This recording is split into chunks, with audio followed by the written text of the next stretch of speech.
Harry received a text from Troy, informing him that he had done the deed. "Rebecca, did you call the reporters?" "Yes, they're on standby." Harry eagerly rushed to the Grand Hotel to get rid of Kim. After the birthday gifts, everyone gathered in the courtyard.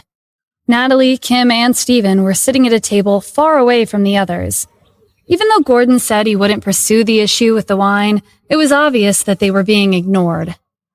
Natalie was in a bad mood as she watched her older sisters and their families mingle.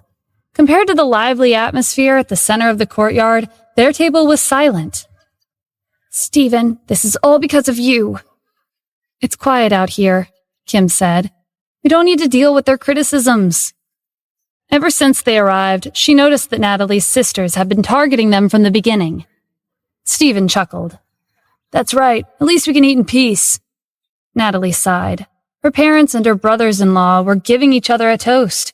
Meanwhile, their family had no chance of approaching them. This was so embarrassing. Sometime later, Gordon stood up and cleared his throat. "Everyone, today is my wife's 70th birthday, and I'd like to make an important announcement." Natalie's older sisters and their families turned their attention to Gordon. They knew that this was the highlight of today's celebration. "As you're all aware, my wife and I have 5 daughters. It's time for us to pass down our family's business. Under normal circumstances, this could have been distributed equally among our daughters.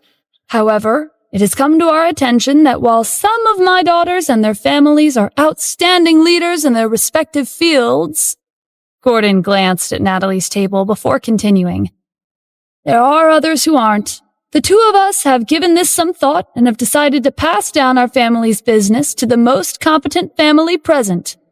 This meant that out of Gordon and Mavis's 5 daughters, only one of them would inherit the Haynes family's company. Everyone glanced at Gianna's family. While their achievements weren't as prominent, Edward would be their son-in-law soon, and he had connections with the commander-in-chief. In terms of future prospects, no one could compare to Gianna's family. Mavis stood up and explained the details. "Of course, we won't be choosing the successor. It'll be up to all of you. So show us what you're capable of. Have you heard of the Eastern Sea Group? They've recently announced their new project. They're planning to build a 5-star hotel in Santa Ana that's expected to become a popular tourist attraction. They're searching for an industrial company to take on the construction of their hotel. And in a week, the Eastern Sea Group will hold an event to publicly announce their collaboration. Our family's business, Haynes Industries, specializes in construction, and this will be a profitable project for us.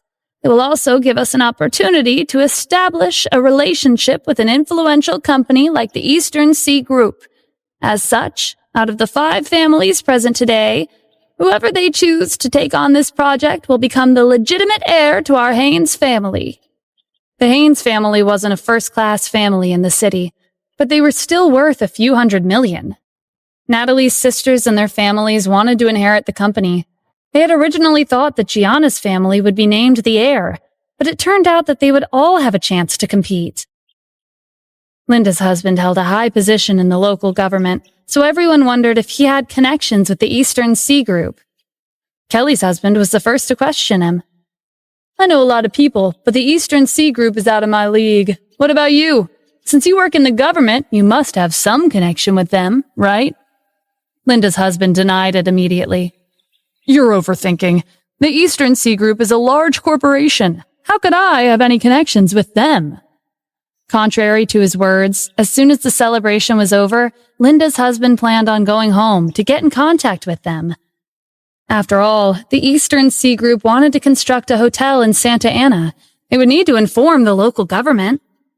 Linda's husband already expected his victory. It would only be a matter of time before Haynes Industries was his. Gianna's husband didn't stand a chance, so he decided to show off his daughter's relationship with Edward instead. "It's unfortunate, but Edward is a capable soldier in the army. He may be well acquainted with his superiors, but he has no connections in politics or the business industry." Megan's husband joined in the conversation. "I have quite a few friends in the business industry. Maybe they can introduce me to the Eastern Sea Group." While the 4 of them pretended to downplay their achievements and connections, Stephen sent a text to Jack under the table, asking for information on the Eastern Sea Group. According to Jack's intel, the Eastern Sea Group was a subsidiary of the palace. The owner on paper was Andrew. Stephen put away his phone and stood up. Since none of you are confident, why don't you just let me partner with the Eastern Sea Group? Natalie and Kim looked at him in shock. Neither of them expected him to be so bold. Have you lost your mind? Sit down, Natalie whispered. Mom, you're also a daughter of the Haynes family, Stephen said matter-of-factly. Since your 4 older sisters have the right to compete for the family's business, why can't we do the same? Everyone laughed at him. Stephen, you're just a freeloader. What are you capable of? Do you think the Eastern Sea Group is some kind of small business? They're a large, world-renowned company. Natalie wasn't well liked in the Haynes family, and Stephen was her useless son-in-law who only knew how to freeload. In their eyes, Natalie's family was nothing but a joke. With Mavis's announcement, Edward was no longer relevant. Linda's husband had become everyone's main competitor. Naturally, Kim had heard of the Eastern Sea Group before, and she knew how powerful their company was. Kim tugged on the hem of Stephen's shirt, signaling for him to back down. If this continued, Natalie's reputation in the Haynes family would be worse than it already was. Even though Gordon and Mavis had announced that the most competent family would inherit Haynes Industries, Natalie and Kim hadn't thought about participating in the competition. Despite their objections, Stephen continued. What if our family succeeds and becomes their partner? What are you going to do? Linda's husband snickered. You talk big, but you have nothing to show for it. All right, how about this? If you really do become their partner, I'll admit that I was wrong about you and acknowledge your capabilities in front of everyone. You said it yourself. I didn't force you, Stephen said. Linda's husband scoffed. You make it seem like you've already won. If you lose, you'll have to apologize to everyone here for wasting their time. What do you say? Do you accept this bet? Sure. What's there to be afraid of? It's a deal. After the bet was made, Gordon and Mavis announced that whichever family successfully took on the Eastern Sea Group's project would be appointed the vice president of Haynes Industries. Whoever became the vice president would inherit the company in the future. Soon, the celebration came to an end. Everyone hurriedly said their goodbyes and went their separate ways. Natalie, Kim, and Stephen would be staying at Gordon and Mavis's house for the week. On the way to their rooms, Natalie and Kim made it clear that they weren't happy with what Stephen had done. It's embarrassing enough that you're always stirring up trouble at home, but why would you cause a scene at my parents' house? Not just anyone can partner with the Eastern Sea Group. Mom's right, Stephen. It won't be easy. If you lose the bet, all 3 of us will be humiliated. Kim, I accepted the bet for your grandparents' sake. It's obvious that Mom's sisters and their families don't care about them. They're only interested in the family business. If one of them really does inherit the company, do you think they'll treat your grandparents well? Only you and Mom understand what it means to respect your elders. When Kim thought it over, she realized that Stephen was right. None of Natalie's sisters and their families would be giving Gordon and Mavis the respect they deserve after they take over the company. There was even a chance that they might cut off all connections with them. Seeing that Kim was still worried, Stephen confidently reassured her. You don't have to worry about being chosen by the Eastern Sea Group. Everyone knows that Haynes Industries specializes in construction. And with your business skills, all you have to do to win them over is to research and be prepared. Kim was less worried after hearing that. She got to work as soon as she was back in her room. She searched up information on the Eastern Sea Group and spent several hours looking it over. Mr. Pollard was the representative from the Eastern Sea Group who would be in charge of this project. He conducted interviews with each potential candidate to assess whether their company would be the right fit for the job. Kim gave Mr. Pollard a call and introduced herself as a representative of Haynes Industries. To her surprise, the call went well. Stephen, I scheduled a meeting with Mr. Pollard. He told me to visit his office for an interview. Stephen gave her a smile. Great job. Let's go together. At this time, Linda's husband, Cohen, sat in Mr. Pollard's office. After the celebration ended, Cohen had made a few calls and managed to get in contact with Mr. Pollard. If I'm not mistaken, the person who called you just now was Kim Cassidy from Haynes Industries, correct? Yes, I've been receiving many calls regarding our project lately. I agreed to a meeting with her because she's from Haynes Industries. Mr. Pollard, she's not the only representative from Haynes Industries. My son-in-law is famous overseas, and I also work for the local government. I'm sure we'll be more desirable candidates than her. Cohen placed a bag on the desk. It was filled with cash. Mr. Pollard agreed without hesitation. I'll meet your daughter and your son-in-law. Great. What about Kim? Don't worry about her. Your daughter and son-in-law will represent Haynes Industries, and they'll become our company's collaborator. I'll make sure of it. Good. I'll give him a call and ask him to come in. After preparing for the interview, Kim and Stephen hailed a cab to Mr. Pollard's office. When they arrived, they were surprised to see two familiar faces. Linda and Cohen's daughter, Brittany, and their son-in-law, Paul, were waiting in the lobby. Brittany had just received a call from Cohen when she spotted Kim and Stephen entering the building. Brittany gave them a disdainful look. So, it's you, Kim, and your husband. Are you two here to meet with Mr. Pollard? Yes, we are, Kim replied. Do you have an appointment? Mr. Pollard only mentioned me and my husband's name when he spoke about Haynes Industries. I scheduled an appointment with Mr. Pollard, Kim said. Brittany didn't believe her. Like her parents, Linda and Cohen, she also looked down on Natalie's family. Since you're so certain, why don't we go in together?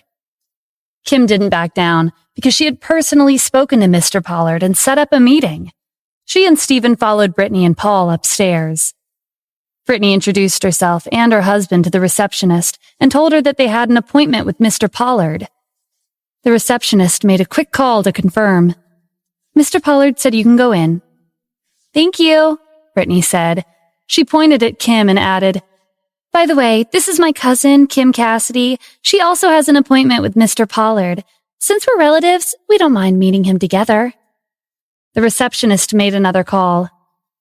I'm sorry, Miss Brittany. Mr. Pollard said he never made an appointment with your cousin. Kim was in disbelief. How is that possible? I spoke to him on the phone a few hours ago. Brittany pretended to help her out. Can you double check? Maybe there's a mistake somewhere. I'm sorry, but there's no mistake. Mr. Pollard stated clearly that he doesn't have an appointment with Kim Cassidy. Brittany took the opportunity to lecture Kim. Nothing good comes out of lying. You should learn from this. Don't do it again. You'll only embarrass yourself. She linked arms with Paul and entered the office. Kim took out her phone to call Mr. Pollard, but he didn't pick up. It was obvious that he had made a fool out of her on purpose. It's okay, Kim. I believe Mr. Pollard will meet with you soon. Wait for me in the lobby. I'll be right back. I need to use the bathroom. Before Kim could say anything, Stephen headed to the bathroom down the hall. Fortunately, it was empty. He dialed Jack's number. What's going on? Why did Mr. Pollard cancel his appointment with my wife? Please wait a moment. I'll find out what happened, Jack said. At this time, Cohen, Brittany, and Paul were in Mr. Pollard's office. Mr. Cohen, your daughter and her husband are truly talented. You're too kind, Brittany said. They were interrupted when Mr. Pollard's phone rang. Upon seeing the caller ID, his expression turned serious. He signaled for the three of them to be quiet. I have to take this. It's my boss. Why are you turning away the guests from Haynes Industries? Jack demanded. Mr. Pollard was confused. Mr. Stein, where is this coming from? I never turn them away. They're in my office. Jack was also confused. This was different from what Stephen had said. After thinking it over, he asked, Are you meeting with a man and woman from Haynes Industries? That's correct. They're a perfect pair, a match made in heaven. Mr. Pollard's description matched Stephen and Kim. It really was them. Maybe there was a misunderstanding somewhere and the situation had already been resolved. Okay, treat them well. They're the only ones qualified to be Eastern Sea Group's collaborator. I understand, Mr. Stein. Mr. Pollard was surprised that Jack thought so highly of Cohen and his family. He made up his mind to maintain a friendly relationship with them. Perhaps they'd be able to help him out in the future. What did your boss say? Cohen asked when Mr. Pollard hung up. Nothing much. It seems like you and your family have a high chance of becoming our collaborator. You should have told me that you were acquainted with my boss. He thinks of you three as important guests. I hope you can put in a good word for me when there's a chance." Cohen was puzzled because he'd never met Mr. Pollard's boss before. However, he nodded with a smile. "Of course." After their discussion, the three of them left Mr. Pollard's office. "Dad, you're incredible," Brittany said. "I didn't expect our meeting to go so smoothly. What did you do to get him on our side?" "You're thinking too much. I don't even know who his boss is." Cohen's gaze shifted to Paul. "Wait, I think I know why he was acting like that. Even though I gave him money, that's not enough for him to name us as his company's collaborators. The only possibility is that he was impressed by Paul." Brittany's husband, Paul, was a successful businessman overseas. Brittany looked at Paul in admiration. "It's all thanks to you, honey. You did a great job. I'll make sure to reward you tonight." Paul, who had been silent for most of the meeting, was at a loss for words. How had he become the reason for their success? But when he thought about Brittany's reward, he decided to take the credit for it. "Anything for you, sweetie." When the three of them went downstairs to the lobby, they bumped into Stephen and Kim. Stephen had just come back from the bathroom. "You two haven't left yet?" Brittany said mockingly. "Kim, don't just sit here and wait. Mr. Pollard won't meet with you." "Who told you that?" Stephen shot back. "He'll come running in a few minutes and apologize to her in person." Brittany laughed. "Kim, your husband is as useless as the rumors. Is bragging the only thing he can do? I might as well tell you that during our meeting with Mr. Pollard, he told me and Paul that we would be Eastern Sea Group's collaborators. Stop getting your hopes up. The winner's already been decided." Stephen instantly grasped the situation. Mr. Pollard must have mistaken Brittany and her family for him and Kim. He took out his phone and sent a message to Jack.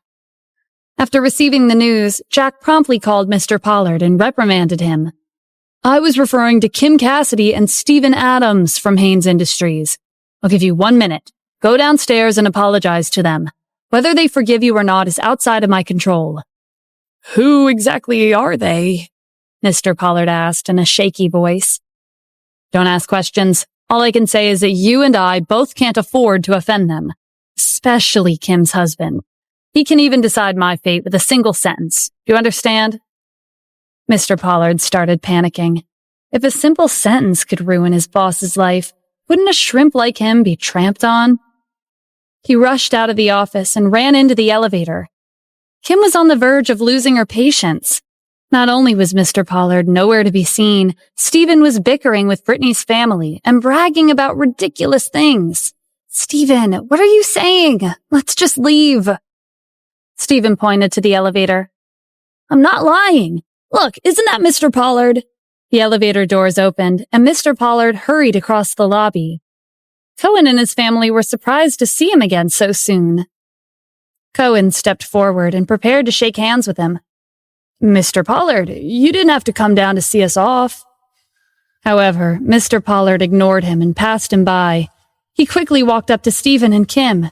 "Are you two Kim Cassidy and Stephen Adams from Haynes Industries?" "Yes, that's us. I'm Kim, and this is my husband, Stephen." To everyone's surprise, with the exception of Stephen, Mr. Pollard lowered his head and apologized profusely. "I made a huge mistake. Please forgive me." Cohen and his family looked at Stephen in disbelief. His words from before had hit the mark. Moreover, from Mr. Pollard's tone of voice, it was clear that he was afraid of him and Kim. Kim was a little embarrassed that Mr. Pollard was apologizing so much in the middle of a crowded lobby. He looked like he was ready to get on his knees. "Mr. Pollard, it's all right. If you do this here, you'll be putting me in a difficult position." "Miss Kim, please forgive me. Only then will I be able to raise my head." Kim glanced at Stephen. When she saw him nod, she turned back to Mr. Pollard. "Okay, I forgive you." Mr. Pollard looked up like he had been reborn. "Thank you both." Cohen and Brittany exchanged a glance. Why was Mr. Pollard treating Kim and Stephen like they were VIPs? And what had they done for him to personally run downstairs and admit his mistake in front of a crowd? Cohen walked over.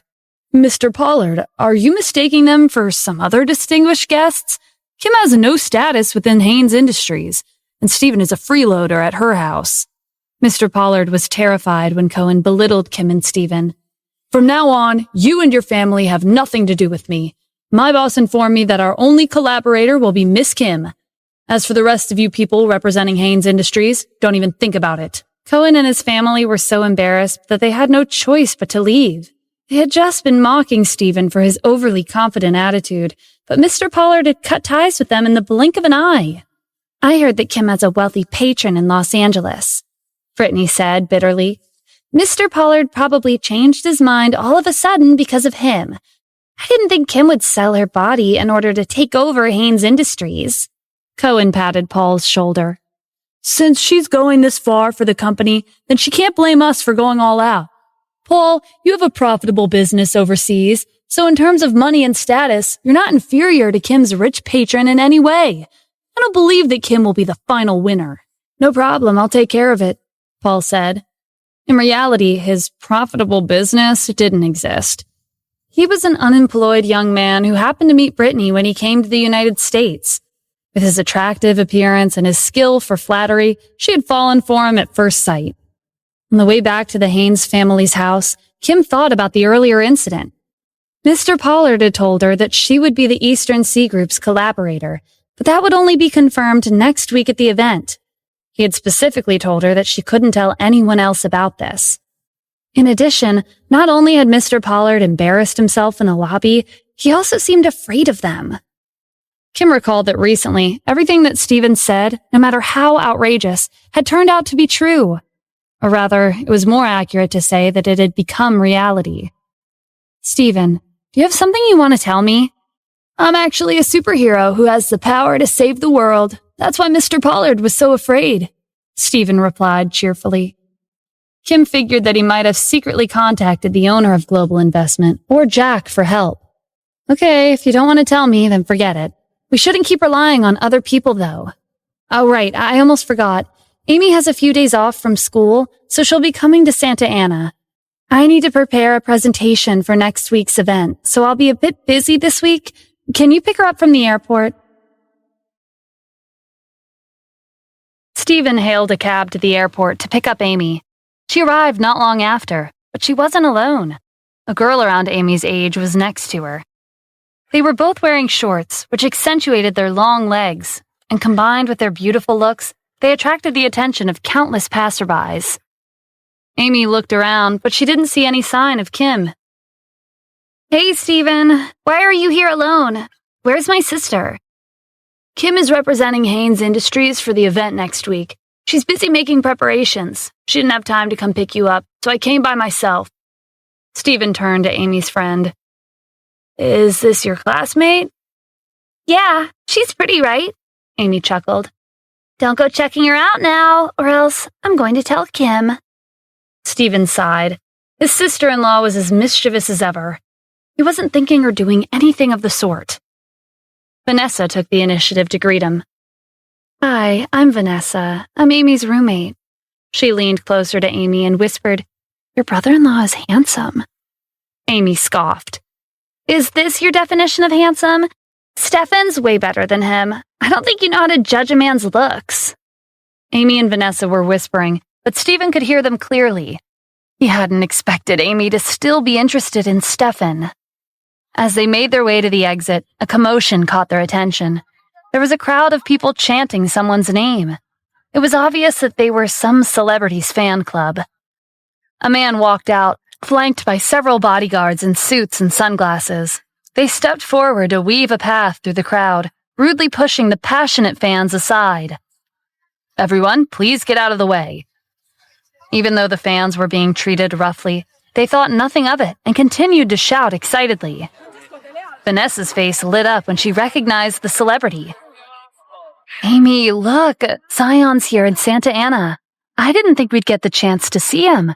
Let's go ask for an autograph." Amy and Vanessa rushed over as Stephen trailed after them, confused. "Who's Zion?" Amy threw an exasperated look over her shoulder. "You're such a country bumpkin.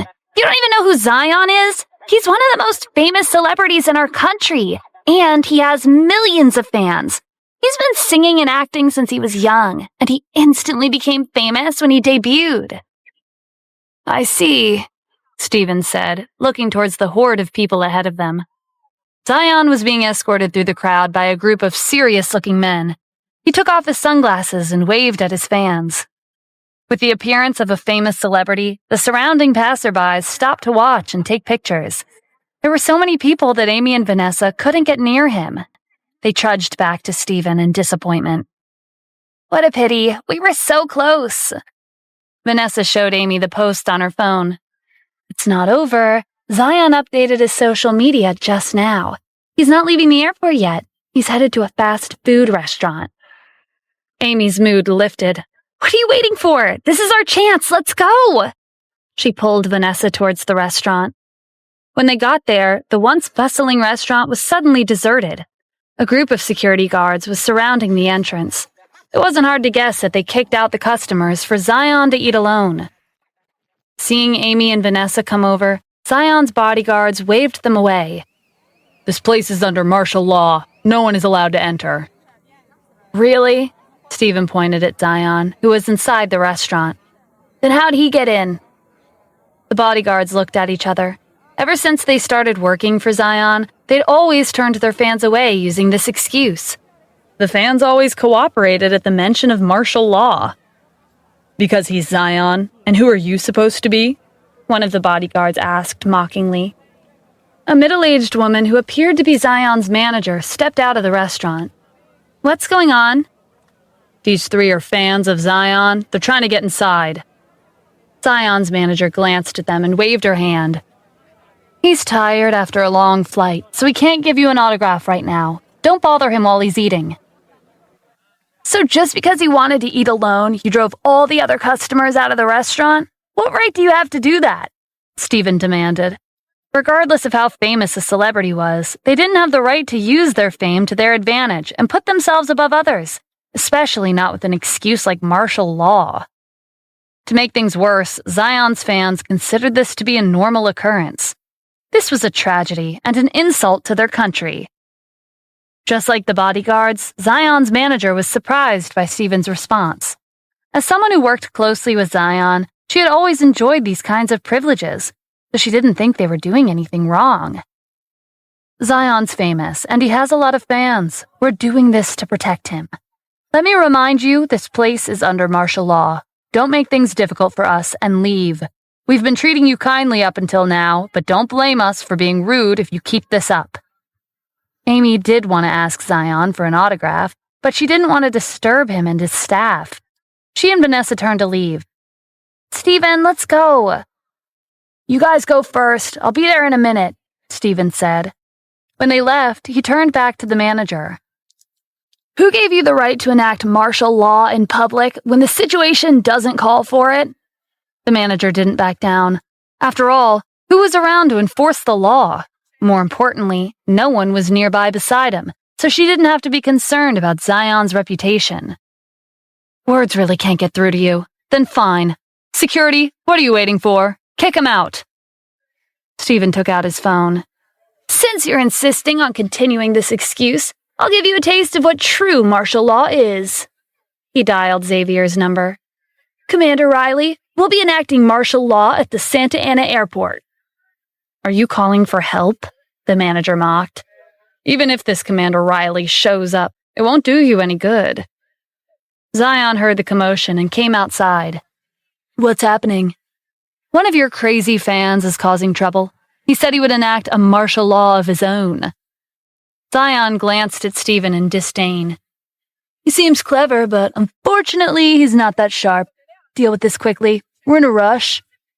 After hearing their conversation, Stephen added, Commander Riley, I'll give you 10 minutes. We'll be there soon, Xavier said. After hanging up, he gave an order to Captain Floyd. Tell the Special Forces to head to Santa Ana's airport in 3 minutes and enact martial law. Yes, sir. Captain Floyd took action, and in 3 minutes, 12 military helicopters sounded above the airport. Soldiers in the Special Forces jumped down and surrounded the airport. An announcement came from one of the helicopters circling above. We're from Santa Ana Special Forces, and we're carrying out an urgent mission. This airport is now under martial law. Is martial law seriously in effect? Zion asked in surprise. Even if we're under martial law, it doesn't have anything to do with this lunatic. The special forces are here on an emergency mission, the manager said. Hey, you, I'll give you a chance to apologize to us. Do you know how many followers Zion has on social media? Just one post from us, and 100 million fans will come after you. I'll also give you a chance. There's still time for you to admit your wrongdoings, Stephen replied. You want to give us a chance? You really are crazy. A group of soldiers armed with guns from the Special Forces came into the airport and surrounded the exit. Captain Floyd strode towards Stephen and saluted him. Chief, according to your instructions, the airport is under martial law, and it has been sealed off. No one is allowed to enter. Zion and his manager were shocked when they heard Captain Floyd address Stephen as chief. Stephen nodded. Well done, as expected of your team. They're quick. He looked back at Zion and his manager. Compared to before, neither of them dared to look him in the eye. Their spiel about martial law amounted to nothing in the face of Santa Anna's special forces. This was the army, and they didn't dare to mess with them. Stephen gestured to the nearby soldiers. Take a good look. This is martial law. Zion and his manager nodded nervously. Do you see how much disruption and chaos martial law can cause to the public? If it were implemented left and right, ordinary citizens would never be able to carry on with their daily lives. Zion and his manager kept their eyes on the floor. We understand. We won't do it again. Stephen couldn't be bothered to deal with them. Get out of here. If I ever hear of you doing this kind of thing again, I won't let it go. After they ran off, Stephen gave Captain Floyd further instructions. You and your team may withdraw. Yes, sir. Captain Floyd and the other soldiers disappeared from the airport. They had arrived and retreated with the wind. Stephen was pleased with their efficiency. When the dust settled, Amy pulled Vanessa back to the restaurant. Stephen, why are you standing here? Something big happened at the airport just now. The special forces sealed the exits. I heard it was because a super important person came. Do you know who it was? Nope, I was the only one here. Really? What about Zion? He already left. Amy's face fell. He left just like that? Me and Vanessa didn't get a chance to get his autograph.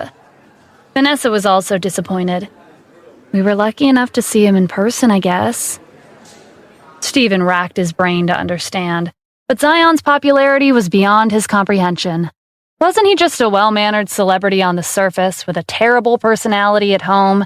How did he become the idol of over 100 million fans?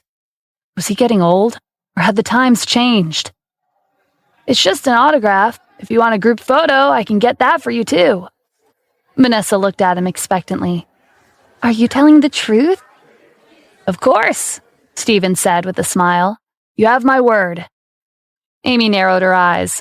Why are you bragging at a time like this?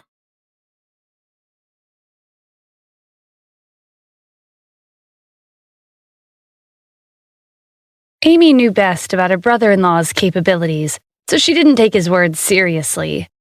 As for Stephen, although he offered to get Zion's autograph, he wasn't familiar with the entertainment industry.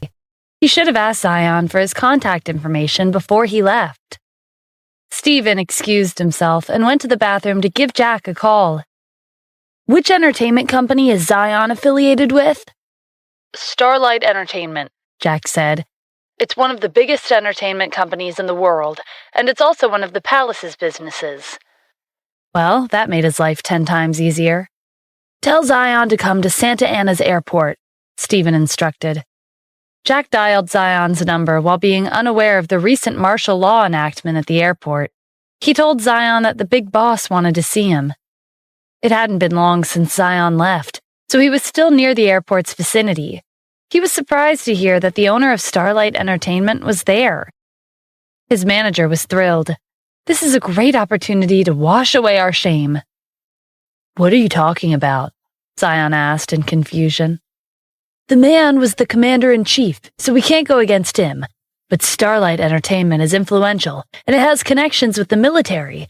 If we complain to the big boss, he won't stand by and do nothing. Don't forget, you have over 100 million fans. You're an incredible asset to the company. Even if he's the commander-in-chief, He'll give in and apologize to us because of the pressure.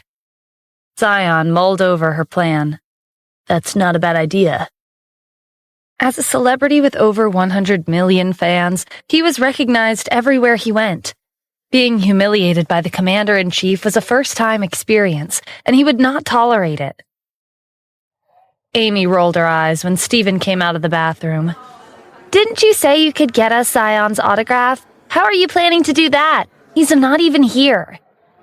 He'll be here soon, Stephen replied. Amy didn't believe him until Vanessa grabbed her arm and pointed at the exit. Look, it's really him. Zion was back at the airport with his manager. When they looked around for their boss, their stomachs dropped, because the same man from earlier was still here. Zion was in a panic. What should we do? Is he here to get in our way because he knew that we were going to rat him out? That's impossible, the manager said. How would he know what we were thinking? We'll just pass by him. We won't be offending him if we don't talk to him. But didn't the higher-ups tell us that our boss is here? I don't see him anywhere. Looking around, Zion couldn't see anyone besides the commander-in-chief and two girls. No one else was around. His manager's phone buzzed with an incoming message. Wait, Mr. Stein just sent me a picture. After the incident with Mr. Pollard, Jack was careful not to repeat the same mistake. He couldn't have anyone misidentifying someone else for Stephen. What does he look like? Zion wondered out loud. Given his status, he's probably handsome and elegant. He took his manager's phone with anticipation, but to his shock, the person in the picture was the commander-in-chief. Jack had also included his name in the message, Stephen Adams. Zion and his manager threw their original plan out the window and quickened their pace. They remembered Jack's warning that Stephen didn't want to reveal his identity, so they were careful with their words. Mr. Adams, what would you like for us to do? It's nothing serious, Stephen gestured to Amy and Vanessa. They're your fans, and they wanted to ask you for your autograph. Would it be possible? Vanessa asked with excitement. Of course, Zion agreed hastily. It would be my pleasure. Can we take a picture together? Amy asked. No problem. We can take as many photos as you want. Amy was slightly embarrassed to talk to a famous celebrity in person. You must be busy, though. Are you sure we're not taking up your time? Not at all. What could be more important than spending time with my fans? Amy and Vanessa were beginning to doubt their previous impressions of celebrities. Although they were fans of Zion, there were rumors that many celebrities weren't as nice as the image they portrayed of themselves. But Zion was polite and patient with them, even though he probably had a lot on his plate. Not only did Zion give Amy and Vanessa an autograph, he also accompanied them like a model for photos. They ended up taking quite a number of them. Before each photo was taken, he would ask Stephen for his opinion. Zion even made sure to say his goodbyes to him. Remember to watch your attitude the next time you talk to your fans. Don't look down on them. I'll remember your advice, Mr. Adams, Zion said. After Zion and his manager left, Amy and Vanessa realized that Stephen had fulfilled his promise to them. Vanessa looked at him in admiration. You're awesome, Stephen. You actually managed to get Zion to give us an autograph. We even took a picture together. Amy contemplated Zion and his manager's respectful attitudes towards Stephen. They were acting like they were afraid of you. You're hiding something from me and Kim, aren't you? Do you want to tell us yourself, or do you want me to expose you? Stephen's heart raced in a panic at Amy's confident expression. Had she found out who he was? Since you don't want to tell me, I'll say it for you. Stephen, you're actually... Amy paused for dramatic effect. You're actually Zion's fan, am I right? What else would a celebrity be afraid of? Since you have so much free time, you probably followed him around like a little puppy and took pictures of him. Stephen internally sighed in relief. He quickly agreed with her. Yeah, you guessed right. I didn't only work part-time and deliver meals. I'm also a part-time paparazzi. Aren't I awesome? Of course. You're so powerful that Zion was afraid of getting on your bad side. He was scared that you would bark and ruin his image. While Stephen wasn't sure how to feel about suddenly having another job experience shoved under his belt, he felt glad that his identity was safe. It wasn't time for him to reveal it yet. Hey, do you take pictures of celebrities in secret a lot? Amy teased. Vanessa, we'd better be careful when we get there. We can't have puppies taking pictures of us. Needless to say, Stephen was not amused. He took Amy and Vanessa to the Haynes family's house to meet Kim. She was preparing a presentation for the event next week. This was her personality. If she chose to go through with something, she would go all out and do her best. Natalie's 4 sisters and their husbands didn't spend a minute of their time researching.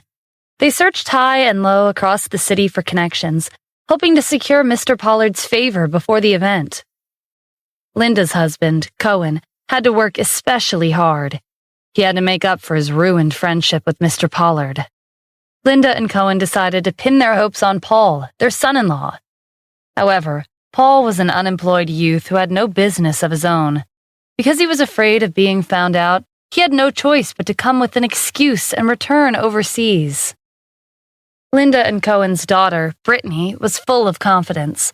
Unlike Kim, who had to scramble to prepare for next week, she believed in her husband and left it to him. Even if Kim did have the support of a wealthy businessman, he was no help to her in Santa Ana. As for Natalie's other 3 sisters, they didn't have a son-in-law with a successful business overseas, nor did they have any connections in the local government. Gianna's husband told his daughter to ask her boyfriend, Edward, if he could think of a way to become Eastern Sea Group's collaborator. When Edward heard that his girlfriend and her family were going to compete with Stephen, he wanted to talk them out of it, but he recalled the agreement he signed to keep Stephen's identity a secret, so he could only feign ignorance and tell them that he would try and search for someone to help them.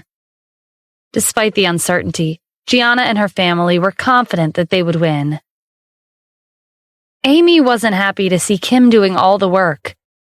Stephen, my sister's working this hard for her family, but you're not doing anything to help her. Natalie was also displeased. What can he even do for her? I'll go prepare lunch, Stephen said. The Haynes family's house was huge, and every time Natalie or her 4 sisters came to visit, they would each have their own separate rooms for their families. Each room consisted of 3 bedrooms, 1 living room, a kitchen, and a bathroom. As the unfavored family, the room that Natalie and her family had been given was much smaller than her sisters'.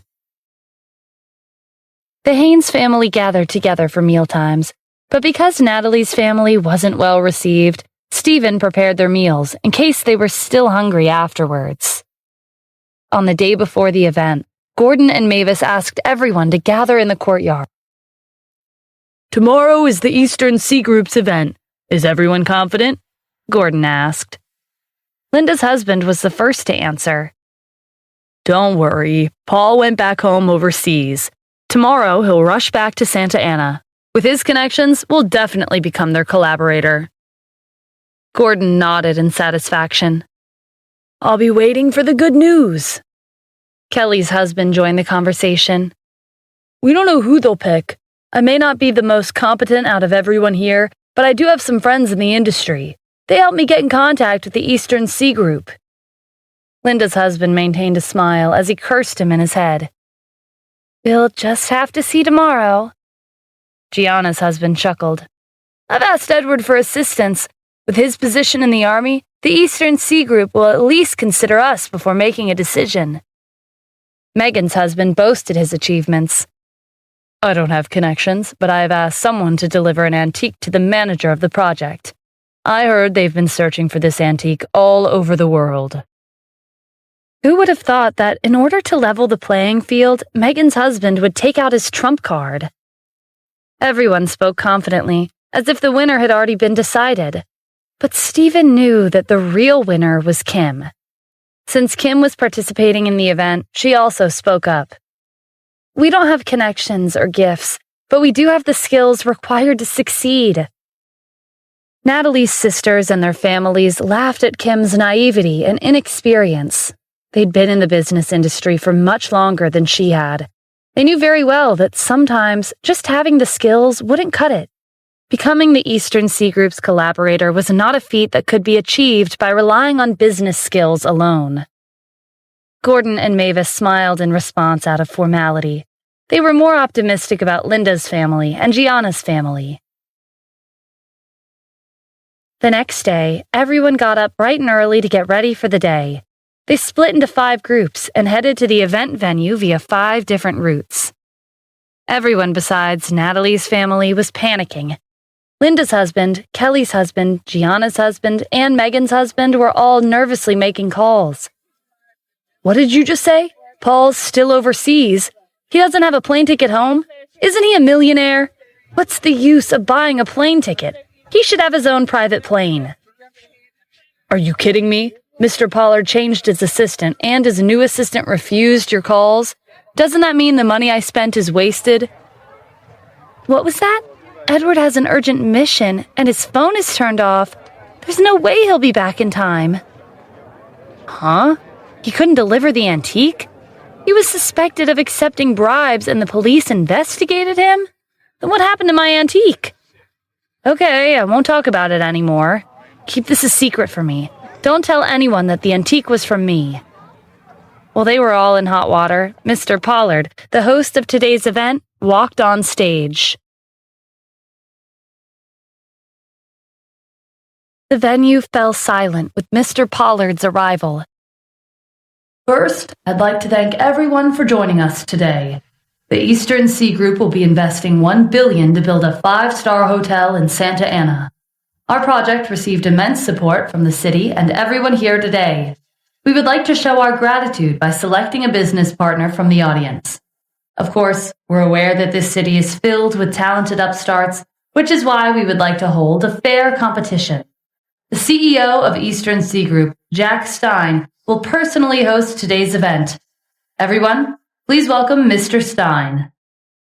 The audience burst into applause. Jack went on stage and greeted everyone. Stephen looked around. Besides the members of the Haynes family and a few other employees who worked in the business industry, most of the prominent families and enterprises in the city were nowhere to be seen. The city had received news that the winner of today's event had already been decided, and the person behind the event was more powerful than they could imagine. Despite their mishaps, Natalie's sisters and their husbands felt a surge of confidence after seeing their competition. Although they were curious as to why the other prominent families in the city hadn't shown up. "Maybe they're too afraid to compete with us?" Gianna's husband said. "After all, Edward is highly regarded by his superiors, and his future achievements are limitless." Kelly's husband supported Linda's husband since his own dealings had fallen through. "Then why isn't he here? Maybe he ran away to avoid being embarrassed."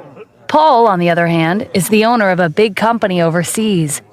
Even if it's someone as influential as Mr. Stein, he would have to take his achievements into consideration.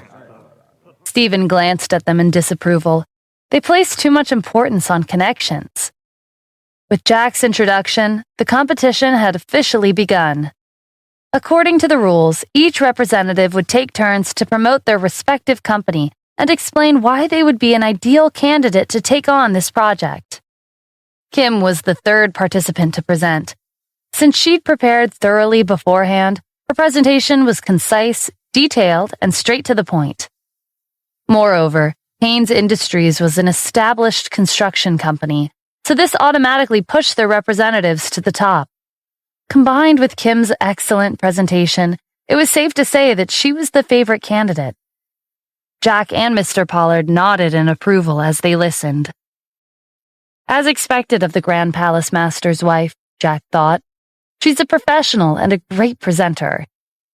When it was the other representatives from Haynes Industries' turn to present, they were at a loss because none of them had come prepared. They had originally thought that connections would be enough to win. They didn't even have a draft, much less a presentation. "Is this the extent of your professionalism?" Jack said disapprovingly. "All of you and Mrs. Kim represent Haynes Industries. Why is there such a big difference between you and her? More importantly, it seems like none of you are well-versed in your own company. I've made my decision. Eastern Sea Group will select Miss Kim from Haynes Industries as our collaborator." Even though Kim was already aware of the outcome, she was still very excited. She linked arms with Stephen and pulled him to the stage. Natalie's sisters and their husbands were equally shocked. Why was it Kim? As far as they were concerned, even though they hadn't succeeded, never in a million years had they expected the winner to be her. Linda's husband had already heard Mr. Pollard say that Kim was the winner a week ago, but it was still hard to believe. When everyone returned to the Haynes family's house, Gordon and Mavis were informed that Kim had become Eastern Sea Group's business partner. They couldn't accept it. On the other hand, Natalie was ecstatic. She couldn't stop praising Kim. At this point, Gordon and Mavis were forced to congratulate Natalie's family. "It's a blessing for our family to have a talented granddaughter like Kim. Great work." Stephen interrupted when they didn't mention anything about taking over Haynes Industries. "Grandma, Grandpa, I remember you two saying that whoever becomes Eastern Sea Group's business partner will inherit Haynes Industries. Don't tell me you forgot about that." "What are you talking about? When have we broken our promises?" Gordon asked with a frown. "If that's the case, then please make an announcement in front of everyone." Mavis glared at him. "Watch it, Stephen. Don't cross the line." To Gordon and Mavis, the real winners were Linda's family and Gianna's family. They hadn't considered Natalie's family for even a second, so they were hesitant to hand over their company to Kim. "Grandma, I'm not asking for much. I just want you to make an announcement," Stephen said. "Fine," Gordon gritted out. He wasn't one to back down, especially not in front of someone like Stephen. He would have to announce the winner in public. "Everyone, I'd like to announce Kim Cassidy as the Vice President of Haynes Industries. When I arrive at the company tomorrow, I'll formally submit the paperwork to appoint her to this position." In a lower voice, he added, "Are you satisfied?" Stephen smiled. "Of course, you and Grandma kept your word. Why wouldn't I be?" Kim couldn't believe that she'd really become the vice president of the Haynes family's business. As for Natalie, she was proud of her daughter. Their reputation in the Haynes family had skyrocketed. The next morning, Gordon did as he was promised and officially appointed Kim as the vice president. He sat in his office, staring blankly at the ceiling. Reluctance was written all over his face. Linda's family and Gianna's family walked in. "Are you really going to hand over the company to Kim? Her husband is Stephen." "What else can we do?" Mavis said helplessly. "I have an idea. I know how we can get rid of him," Linda's husband said. This caught everyone's attention. They prompted him to continue. "You've all heard about the Bellows family, right? They're one of the wealthiest families in the city. Their son was Paul's tutor. He's around 30 years old and he's single. If I introduce Kim to their son and they hit it off and get married, our problems will be solved." "But Kim's already married," Gianna's husband said. "That good-for-nothing Stephen isn't worthy of being the husband of the vice president of our company. I asked around, and the Cassidy family in Los Angeles has always disliked him. They consider him as a useless son-in-law who only knows how to freeload off Kim and her family. They've been trying to get them to divorce for years, but Kim keeps refusing." "Are you sure about this?" Mavis asked. "If the Cassidy family couldn't kick Stephen out, what makes you think we have a chance?" "Mom, let me finish," Linda's husband said. "That was then. This is now. Kim's in Santa Ana, and she's the vice president of Haynes Industries. Whether it's finances, family background, or capability, Stephen can't match up to Kim. We'll use this to our advantage and ask her to choose between Stephen and Haynes Industries.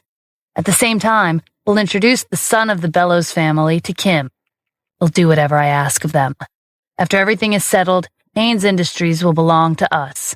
Natalie's family will only be a figurehead." "That's a great idea," Gianna's husband said. "But if Kim divorces Stephen, she would have a failed marriage to her name. Would the son of the Bellows family still want her?" "What's wrong with secondhand goods? Kim and Stephen don't have any children, and her appearance isn't that bad. With her figure and pretty face, it won't be hard for her to win him over. When the time is right, I'll get Kim to hand over her authority." Everyone, including Gordon and Mavis, agreed with this plan. They called Natalie and Kim into the office without Stephen. "I have something to tell you both. Natalie, since Kim is now the vice president, the reputation of the Haynes family is in her hands. How can she keep Stephen as her husband?" "Dad, are you saying you want them to divorce?" "Yes, Kim has to divorce him. Otherwise, we'll have no choice but to take back her position. Haynes Industries or Stephen. It's your choice, Kim." Natalie agreed in a heartbeat. "I've never liked him. He does nothing all day long. Nothing will change whether he's around or not." Kim glared at her. "Mom, what are you talking about? I won't divorce Stephen."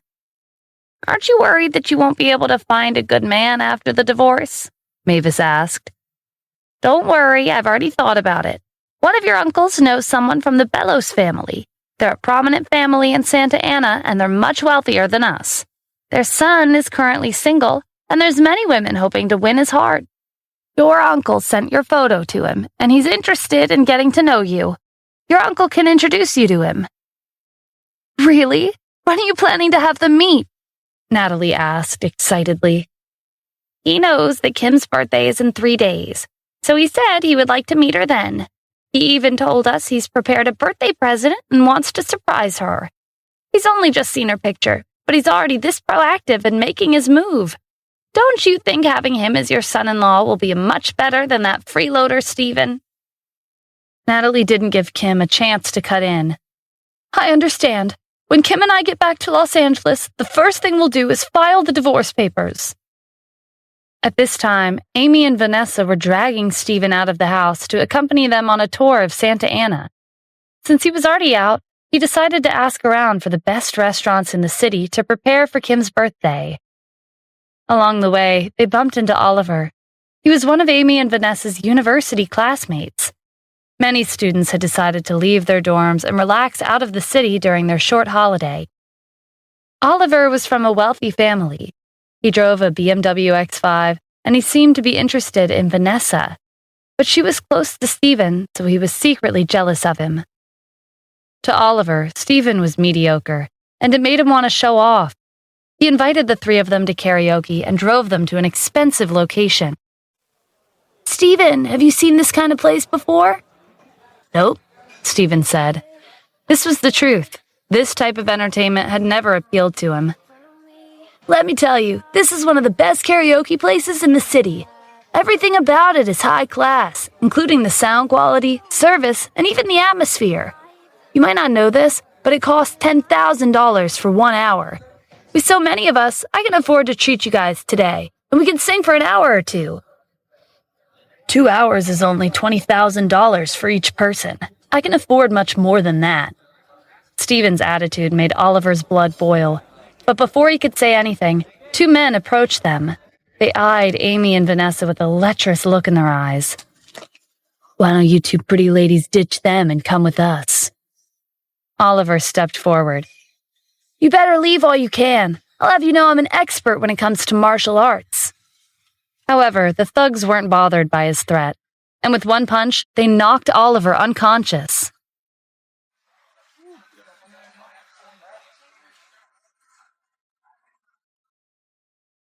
Oliver awoke to Stephen, Vanessa, and Amy looking down at him.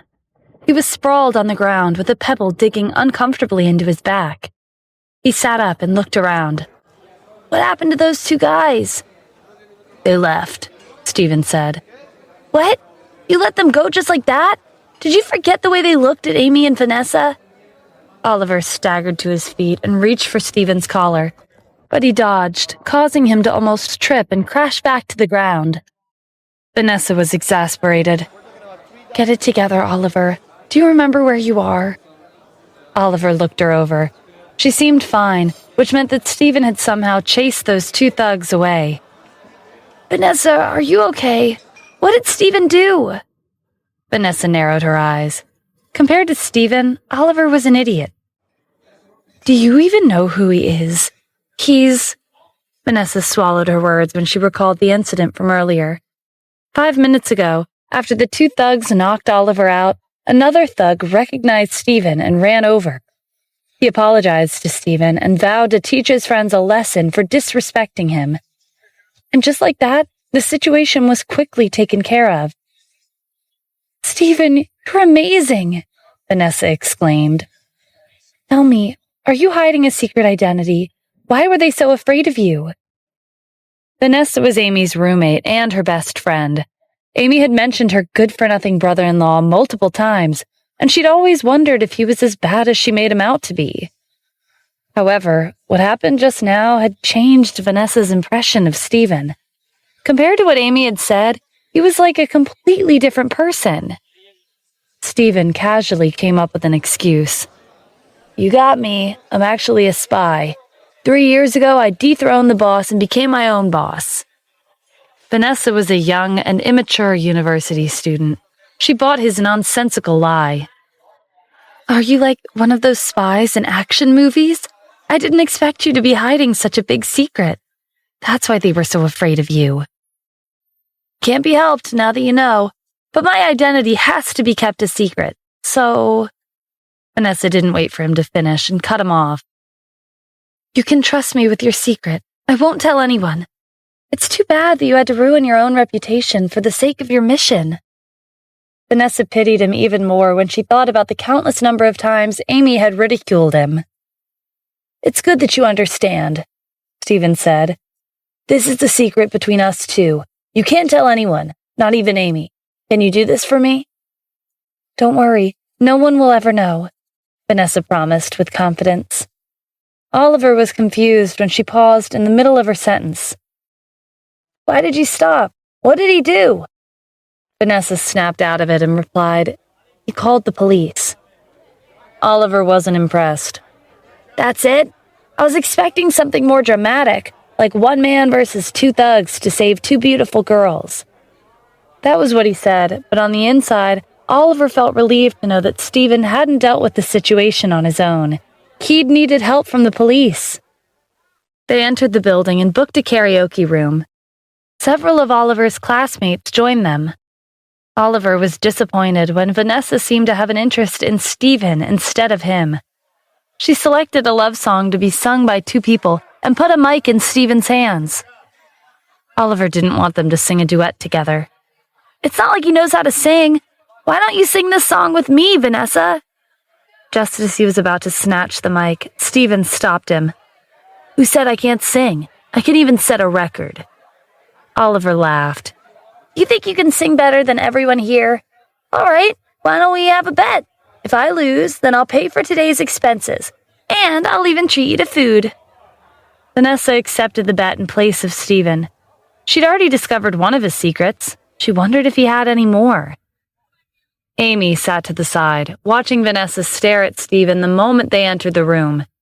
It felt like Stephen was Vanessa's brother-in-law instead of her brother-in-law.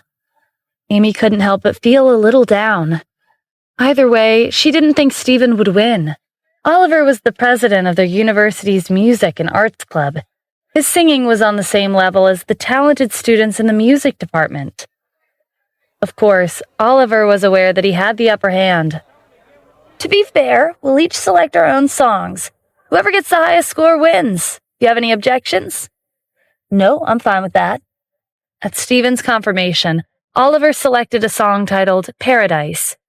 The music played, and he opened his mouth to sing. His voice was deep, and he had every note. At the end of the song, a score of 9.9 points flashed on the screen, and his classmates gave him a round of applause. Oliver's version of Paradise was so similar to the original that there was barely any difference. He felt a surge of pride after hearing his classmates compliment him, and flashed a triumphant grin at Stephen. "You've lost." "How do you know? I haven't even had my turn." Oliver's classmates shot Stephen a disdainful look. "You should admit defeat." Oliver received 9.9 points. "I've been coming here for years, and this is the first time I've seen someone get this score." "Do you really think that you can beat him?" Amy whispered. "What are you doing, Stephen? He's already got 9.9 points. Why are you still competing? Do you want to embarrass me in front of my classmates?" Vanessa countered with her own reasoning. I think it'll be better if he gives it a try. Oliver was taught by a professional singer, but Stephen's an amateur. Even if he gets 9 points, that would still be considered a good score. Amy was hesitant. I guess so, but... Oliver overheard their conversation. Okay, how's this? As long as Stephen scores an 8.5, it'll be my loss. Stephen reached for the tablet to sing a song. It's a good thing to be confident, but being overconfident is called arrogance. Everyone was surprised when he chose the same song as Oliver, Paradise. Oliver was amused. He'd already scored 9.9 points, which was ranked first in the karaoke system.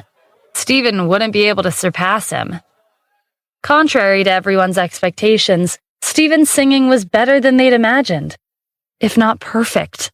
They held their breath as they immersed themselves in his incredible voice. It felt like they were listening to the original song, raw and emotional. Amy was especially surprised. She was beginning to wonder if her eyes were playing tricks on her. Was Stephen really singing at the front of the room? When Stephen reached the climax of the song, the screen was filled with extravagant effects, indicating how well he was singing. Oliver was dumbfounded. Hold on, maybe he didn't turn off the original singer's voice. His classmates rushed to the front to check the screen, but to their dismay, only the music was being played. The original singer's vocals were absent. This proved that Stephen's singing resembled the original singer. Compared to Oliver's flawed imitation, Stephen's version was almost perfect. The room was silent long after the song ended.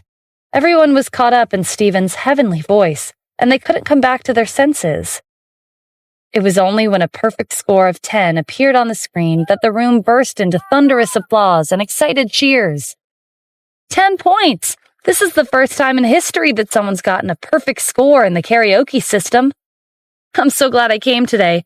Who knew I'd be able to witness this glorious moment? Oliver blinked at the screen, but a score of 10 remained. He had to admit that Stephen's performance had surpassed his own, but he wouldn't go down so easily. There has to be something wrong with the machine. Find the boss. Most of the students agreed with him. Whenever Oliver and his classmates came, they would usually achieve at most 9.5 points. 9.9 points was all but impossible to attain, and a perfect score of 10 was only a fantasy. Let's switch to another room, Vanessa said. This room may be reserved for VIPs, and the equipment is better, but I'm confident that Stephen would still be able to score another perfect 10. Her suggestion caught Oliver's attention. Sure, but what does he think? Vanessa turned to Stephen. Let's go. I'm sure you'll get the same score. Amy cleared her throat and got between them. Why are you sticking so close to him? He's my brother-in-law. Amy herself didn't realize this, but she was a little jealous.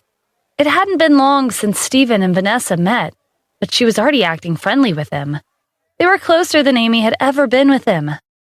But that was besides the point. Even though she had always been displeased with Stephen's freeloading ways, he and Kim were married. It didn't feel right to see her best friend and her sister's husband hitting it off. Vanessa laughed in response. No matter how much Amy complained about Stephen, at the end of the day, he was still her brother-in-law. Relax, I'm not doing anything to him. In an ordinary karaoke room, Stephen achieved, yet again, another perfect score of 10. Oliver was infuriated, so he personally called for the owner of the karaoke place. There's something wrong with your equipment. The owner had kept his attention on this group ever since they changed from the VIP room to a regular room. This is one of the top places in the city to enjoy karaoke. The equipment alone is worth $100,000, and I make sure there are routine inspections to update the system. There's no problems with it. Someone here managed to score 10 points. Are you still going to insist that there's nothing wrong? The scores are dependent on the person's singing ability. It has nothing to do with the functionality of the system. The owner's expression hardened. Are you here to cause trouble? Oliver quickly denied it. Not just anyone could run a karaoke place as influential as this one. The owner was sure to have an extensive background. and he couldn't afford to make a bad name for himself when the owner could be capable of anything. As such, Oliver lost the bet. Stephen took the liberty of reminding him of what the bet entailed. "I remember you saying that whoever loses the bet will have to pay for tonight's expenses." Oliver was beginning to regret his life decisions. 3 bottles of Chateau Lafite had already exceeded $100,000. But a bet was a bet. He braced himself and went up to the cashier. "How much is it?" "Hello, sir. Your total is $2.05 million, but we'll give you a special discount and charge you $2 million. How much?" he stuttered. $2 million, the cashier repeated. The discount had only subtracted $50,000. Oliver's family was wealthy, but his own funds hadn't reached the point where he could fork over $2 million at a moment's notice. He only received about $10,000 to $20,000 for his monthly living expenses. "Don't have the money?" Stephen asked. "I can pay." Oliver couldn't let that happen. His reputation would take a huge blow. "Who said I don't have the money? I was in a hurry, so I didn't bring that much with me. Here, this is my card. There's $100,000 in it. Pay the remaining $1.9 million. When I get home, I'll wire you the money." Oliver's thought process was simple. First, he would be able to prove to his classmates that he could afford $2 million. And second, he would embarrass Stephen. He highly doubted that Stephen had $1.9 million in pocket change. "All right," Stephen said. He accepted Oliver's card and gave it to the cashier. When the card was swiped, Oliver's phone buzzed with a notification from his bank. That was $100,000 down the drain, and it was a year's worth of pocket money that he had painstakingly saved up. Oliver took back his card. "It's time for you to pay." He couldn't wait for Stephen to make a fool of himself. When Stephen was about to take out his card, the cashier said, "Congratulations. You're the 888,888th customer. According to our policy, you'll only have to pay $1 regardless of how much you spent." Stephen was reminded of the time he pulled a similar trick during Kim's class reunion. But this time, he was genuinely surprised. "So my total is $1? "That's correct," the cashier replied. Stephen thought of their encounter with the 3 thugs from before. The thug who had recognized him was an influential member of Santa Ana's underworld. Since this karaoke place had connections with the underworld, the owner would gladly heed his request. Stephen didn't comment and handed over a $1 bill. He turned around and gave Oliver a shrug. "I paid too." Oliver couldn't believe Stephen's luck. He had spent $100,000 today, but Stephen had gotten away with spending $1. After leaving the building, Amy and Vanessa stared at Stephen like he was someone from another world. Especially Amy. Her impression of him was being reworked with each passing second. "When did you learn how to sing? Your voice was so nice. I thought you were just a freeloader who bummed around at home." "I didn't have anything to do after Kim went to work, so I tried singing a little bit," Stephen explained. Amy scrutinized him, as if she were seeing him in a new light. "You have the potential to be a singer. If you appear on my stream, my popularity will go up. Ever since Stefan quit Aquaria Live, my followers haven't been increasing that much." Stephen turned her down immediately. "I'm not that good at singing. I won the bet against Oliver because of my luck, and I sang Paradise because I only know this one song." He would be in for a bad time if Amy found out that he was Stefan. Vanessa stared at Stephen. She didn't buy it. No one could be that good after singing a little bit in their spare time. Besides that, it didn't make sense for the cashier to waive $1.9 million just because he was the 888,888th customer. Vanessa's interest in him grew. "When are you going to divorce Kim?" Stephen gave her a confused look. "Why are you asking me this?" "If you ever get divorced, I'll marry you." "Don't joke with me." "I'm not joking." Amy waved her hands between them and interjected. "Hey, did you forget I'm still here? Vanessa, I think of you as a good friend, but you're disappointing me. Are you trying to seduce my brother-in-law?" "I was just joking," Vanessa said lightly. "You're the one who keeps complaining that you and your mom want them to divorce. Don't you want it to happen anymore? When did I complain about that? Vanessa laughed. Okay, I'll stop teasing you. He's your brother-in-law. Why would I make a move on him? But if Stephen and Kim really did get divorced, Vanessa would take the opportunity and propose to him.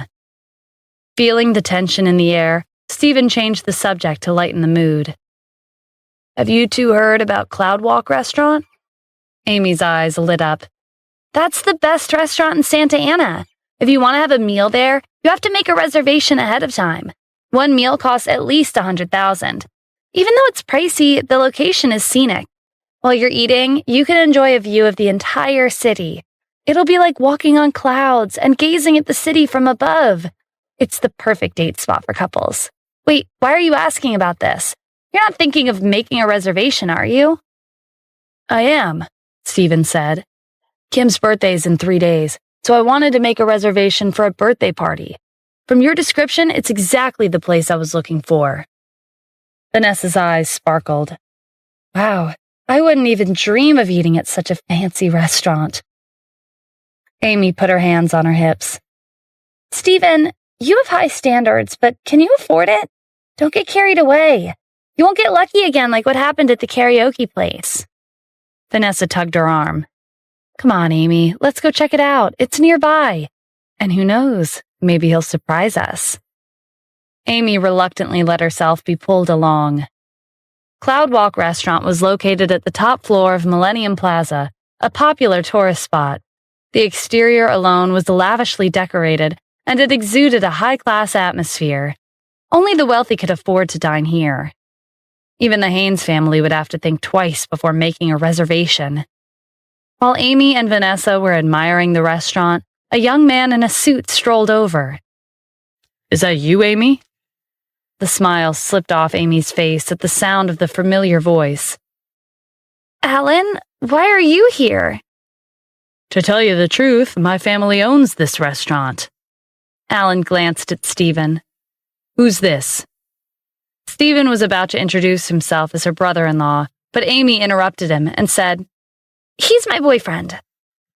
She linked arms with him and gave him a light pinch to silently communicate for him to play along. It was as clear as day that Alan was interested in Amy, but his feelings were not reciprocated. Stephen had no choice but to smile and keep up the act. Your boyfriend? Alan echoed in disbelief. While the Cassidy family wasn't as wealthy as his own, they were still considered one of the top families in Los Angeles. But Stephen dressed casually, and there was nothing special about him. Alan couldn't understand what Amy saw in him. Yeah, me and my boyfriend were going to dine at your family's restaurant, Amy said. Alan looked doubtful. He's going to pay? Are you sure he can afford it? Amy hesitated, because she really didn't know if Stephen had the money to dine at a fancy restaurant. Everyone has to make a reservation before dining here, but I can give you an opportunity to come in and look at the menu before deciding if you and your boyfriend want to eat here, Alan offered. That's not necessary. I'll make a reservation, Stephen said. Amy thought it over and felt like it was a good idea. It would be better to make sure that Stephen could afford it instead of embarrassing himself. Let's check out the menu, Stephen. Just as they were about to go inside, Alan stopped them. I'm only giving you this privilege, Amy. Not just anyone can waltz inside my family's restaurant. Amy was reluctant to go in alone. She glanced at Vanessa. Fine, but you won't have any complaints if my friend comes in with me, right? They were classmates, and Vanessa was her friend, so Alan had no reason to refuse. Like Amy had expected, he agreed. Go ahead. But to her surprise, Vanessa was the one who rejected her. I'll wait for you outside. If we leave Stephen alone out here, who knows what Alan will do to him? Vanessa wasn't wrong. Alan was prideful, and he looked down on those who didn't have a strong family background. Okay, I'll be right out, Amy said. She went up to the manager of the restaurant, who led her inside. Sure enough, as soon as Amy went in, Alan started mocking Stephen. Do you think you're worthy of being her boyfriend? I doubt you can afford a single meal here. He stuck out one foot to show off his designer shoes. I can give you a chance, though. If you lick my shoe, I'll give you $100,000. That's enough for you to live comfortably for the rest of your life. In exchange, forget about Amy." "This is a golden opportunity," the manager called out. "What are you waiting for? $100,000 is worth more than your pride." Alan smirked. "Exactly. For someone like you, there's nothing to lose." "You're going too far, Alan," Vanessa said in annoyance. His arrogance was getting on her nerves, but at the same time, she was curious as to how Stephen would deal with him.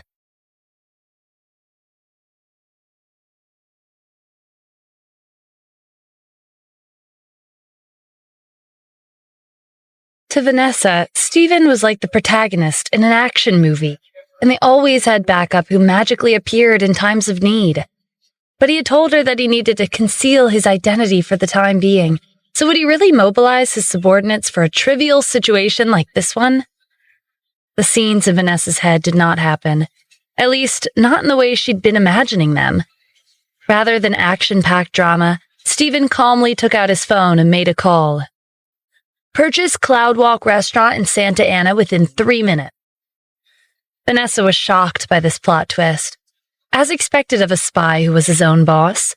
His counterattack was both unexpected and brilliant. Alan laughed at Stephen's absurd demand. "Are you crazy? Do you know how much this restaurant is worth? $100 million. Even if you did have that much money, this isn't a place you can purchase just because you want to." Regardless of how arrogant Alan was, his logic was reasonable.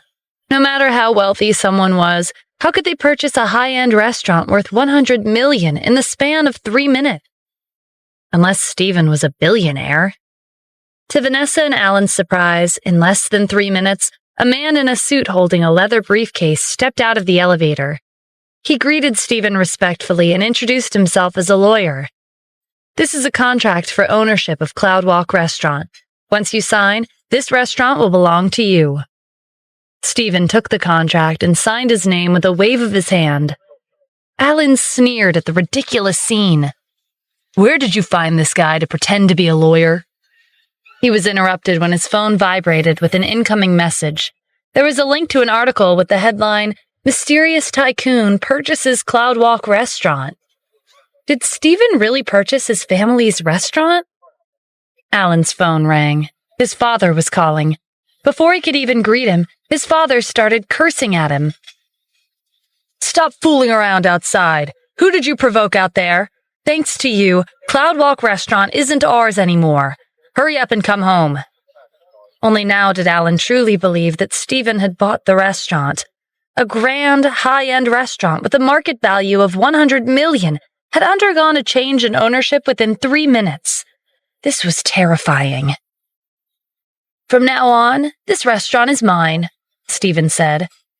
"Of course, if you lick my shoes, I could consider letting you stay for 1 more minute." Alan paled. "No need, I'll get lost right now." He didn't waste a second and ran to the elevator. Stephen glanced at the manager who had mocked him earlier. "You're fired," he gestured to the receptionist standing near the door. "You may take over as manager." The receptionist was thrilled at the sudden promotion. "Thank you, Mr. Adams." "Oh, right. Don't say anything about having a new boss to the girl inside. Other than you, the current staff will remain in their current positions." "Understood. Do you have any other instructions?" "In 3 days, I want to hold a birthday party here. Make arrangements for me. As for the rest, I'll let you know at a later date. Also, don't reveal my identity to anyone. When I come, treat me like a guest." The new manager was quick on the uptake and easily settled into his new position. "I understand. Sir, please follow me to make a reservation." As the top restaurant in Santa Ana, Cloudwalk Restaurant required reservations. Each meal could easily surpass $500,000. VIPs would receive a black card that came with various privileges. Vanessa was even more curious about Stephen's identity. He had purchased Cloudwalk Restaurant with a simple phone call. It was satisfying to see Alan get knocked off his high horse. And Vanessa, who was acquainted with Stephen, felt a sense of pride. Amy was standing to the side, looking over the menu. She raised her head when Stephen and Vanessa came in. "Did Alan agree to let you in?" "Yeah, we managed to convince him," Stephen said. His serious tone made Vanessa want to laugh. She desperately wanted to tell Amy the truth, but she resisted the urge.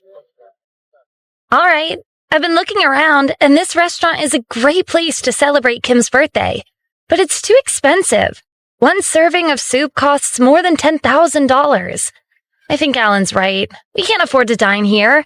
Let's find somewhere else." "We're already here. Don't worry about the reservation." Stephen gestured to the newly appointed manager. "This is the manager. He'll take care of it." Amy was at a loss for words when the manager swiftly completed the reservation and returned a VIP black card to Stephen. "Wow, it looks like you spent a lot to prepare for my sister's birthday." Although Amy never liked the fact that Stephen was a freeloader, she was moved by his willingness to spend this much money to celebrate Kim's birthday. "Now that the venue has been taken care of, it's time to choose a birthday present for Kim," Stephen said. After witnessing what he was capable of, Vanessa just knew that he would prepare a luxurious present for Kim. "What do you have in mind?" Amy asked. Stephen gave her a mysterious smile. "You'll know when we get there." They hailed a taxi to their destination. On the way, Amy kept thinking about Alan and the restaurant. The more she thought about it, the more she felt like something wasn't right. Amy was aware of Alan's feelings for her. That was why she'd introduced Stephen as her boyfriend to make him give up on her. Why would Alan, who saw Stephen as his rival in love, let him inside the restaurant? Had Alan made some unreasonable demands like forcing Stephen to break up with her in exchange for a reservation? Did her brother-in-law really betray her? Amy was furious and decided she needed to have a talk with Alan. She would never agree to go out with him. Amy asked the driver to pull over and open the door. "Where are you going?" Vanessa asked. "I suddenly remembered that I have something important to do, so I can't pick out a present with you guys." "Really? That's a shame. I was hoping we could hang out together." Despite the disappointment in her voice, Vanessa was excited. If Amy wasn't there, Stephen wouldn't have to be so reserved about his identity, and she would have more chances to find out who he really was. Stephen thought Amy was acting a little strange, but he didn't question her. "Okay, be careful. You're not familiar with this city." After Amy left, it wasn't long before they arrived in front of a real estate company. This company was different from typical real estate companies. They only sold mansions and villas.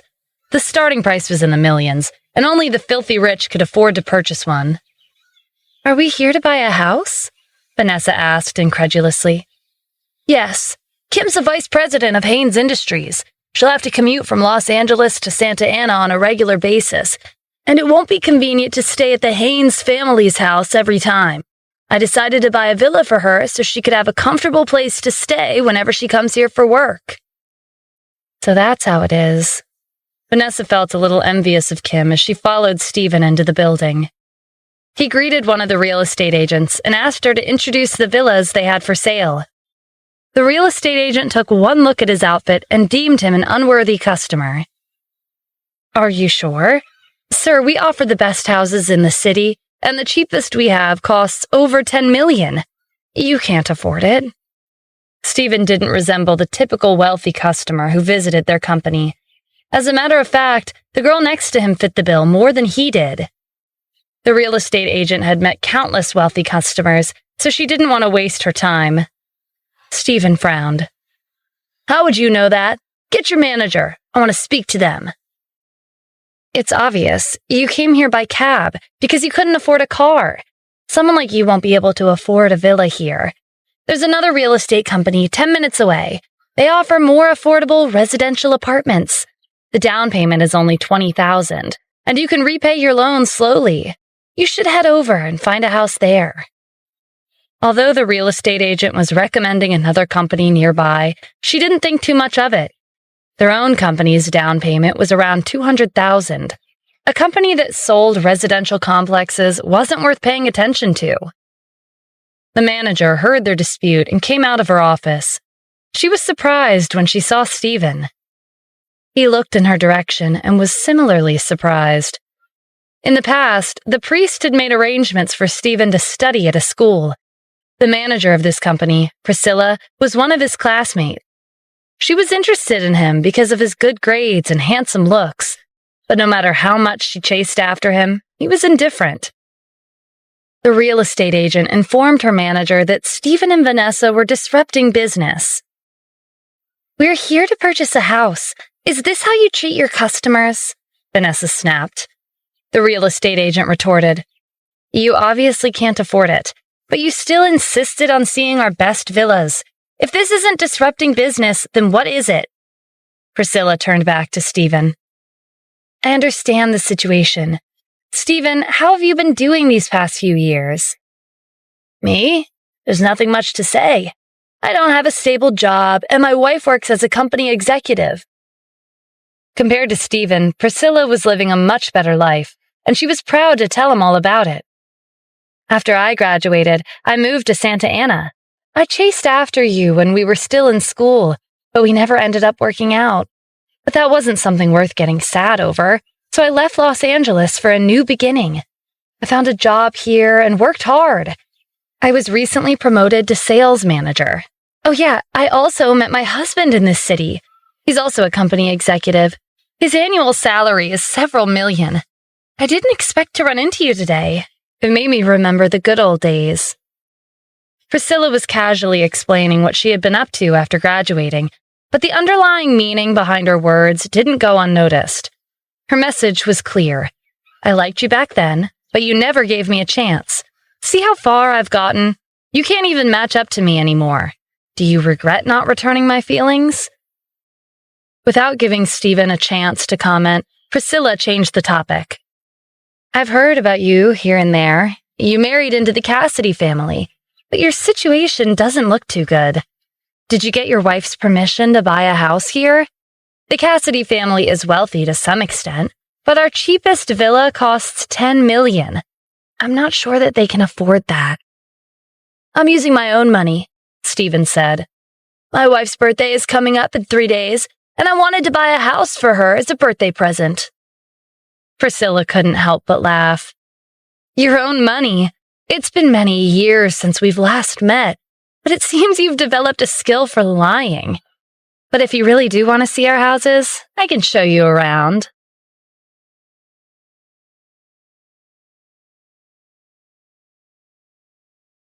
The real estate agent knew that Priscilla was offering to take Stephen to the villas and show him around out of consideration for their past connection as classmates. Only someone from a rich and powerful family could buy a villa that was worth more than $10 million. As for Stephen, he was merely a useless son-in-law of the Cassidy family. Vanessa was the only person in the room who knew that Stephen had the means to purchase their villas. He wasn't your typical well-off spy.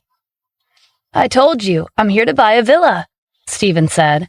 "How about you introduce the most expensive villa first, and if I like it, I'll sign the contract on the spot." Priscilla didn't take his words seriously, but she agreed to his request. "Our best villa is Riverview Villa, and it costs $30 million. It's located near a beautiful park and a river. The location is convenient because there are schools, hospitals, supermarkets, and so on in the vicinity. You'll have a scenic view of the river in your very own living room. The villa comes with its own living facilities to make your everyday life more comfortable. We'll also provide security services." Priscilla exhaled and paused after giving a lengthy explanation in one breath. Then she continued, "What do you think? Would you like to take a look for yourself? Usually, you would have to make an appointment in advance and pay a $1 million deposit. As you know, rich people have an obsession with cleanliness. The fewer the visitors, the better. But since we used to be classmates, I can make an exception for you." The real estate agent was a bit nervous, because if Stephen really did visit and broke or stained something, he wouldn't be able to afford it. Who would pay for the damages? She was relieved when Stephen dismissed Priscilla's offer. "There's no need to take a look. Your explanation was very detailed, and I can see why the villa is so expensive. Besides, after I buy it, I can inspect it as much as I want later on. Did you say it was $30 million? Stephen's serious expression almost made Priscilla laugh out loud. Do you like pretending to be rich? Okay, I'll play along. Vanessa scoffed. Pretending to be rich? Priscilla probably had no idea that the man in front of her was loaded. Vanessa decided not to refute her. She wanted to see how Stephen would handle this. For mortgage loans, you'll need to pay 30% as down payment, which is $9 million. The rest will be paid by the bank. The monthly property fees are $140,000. To be frank, even if my husband and I were to combine our savings, we wouldn't come close to purchasing this villa. While Priscilla was explaining, she was confused by the look on Stephen's face. When did I say I wanted to take out a loan? I'll pay all of it right now. Stephen reached into his pocket and took out a bank card. He gave it to Priscilla. Prepare the contract and use my card for the payment. The other real estate agents were watching him closely, and they were criticizing Stephen in hushed whispers. I've never seen such a shameless person in my life. If it were me, I would have chased him out a long time ago. Only our manager would have the patience to deal with him. Priscilla scanned Stephen's face for any hint of deceit, but there was none. He was too serious to be playing a joke on her. She immediately changed her attitude. Please wait a moment. She took Stephen's card and went into her office. When Priscilla checked the balance on his card, she was stunned by the number of zeros displayed on the screen. His balance was in the trillions. This was insanity. The richest person in the United States might not even be worth mentioning in the face of someone like Stephen. The enormous cost of $30 million for a villa was like a drop in the ocean for Stephen's bank account. Priscilla's hand, which was holding the card, trembled as she pulled out a contract from her drawer. She took a deep breath to compose herself before walking back to Stephen. Priscilla respectfully handed over the contract. Mr. Adams, this is the contract for the villa. After you sign it, you may move in whenever you want. The crowd of real estate agents looked on with excitement. This was the most expensive villa their company was selling. Priscilla would be able to earn over $1 million from the commission alone. Who would have thought that Stephen, who dressed in dirt-cheap clothing, would have the money to pay for a $30 million villa and pay in full up front? The real estate agent who Stephen had gone to first asked her colleague if he really paid the $30 million. Her colleague confirmed it. When Priscilla swiped Stephen's card in the office, she had followed her and witnessed the transaction with her very own eyes.